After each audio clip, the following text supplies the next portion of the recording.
નહીં લાગવા દો. હર ઘર તિરંગા આજે થરાદ જાણે તિરંગામય થઈ ગયું હોય, દેશભક્તિના રંગે રંગાયું હોય તેવું દરેક નાગરિકો હજારોની સંખ્યામાં આજે બહાર આવ્યા, સાથે જોડાયા.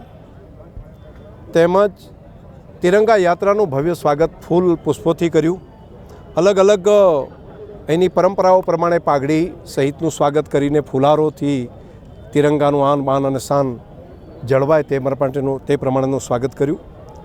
હું તમામ પ્રજાજનોનો હૃદયથી આભાર માનું છું.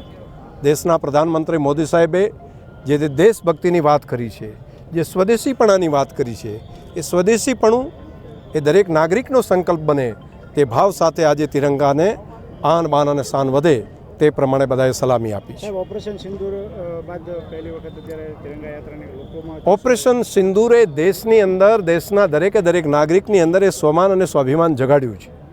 દરેક નાગરિકને લાગે છે કે આપણે પણ જે રીતે દુનિયાના બાકી ડેવલપ દેશો હતા તે પર ઓપરેશન કરી અને દુશ્મન દેશની ધરતી ઉપર જઈને દેશના દુશ્મનોને નેસ્તનાબૂદ કરવાનું કામ કરતા તેની વાર્તાઓ માત્ર પુસ્તકમાં સાંભળતા તેવું નહીં, આપણી બહાદુર સેનાએ દેશના પ્રધાનમંત્રી મોદી સાહેબના નેતૃત્વની અંદર આ બાબત પણ કરી બતાવી છે કે હવે ભારત એ નવું ભારત છે, હવે ભારત એ અલગ ભારત છે.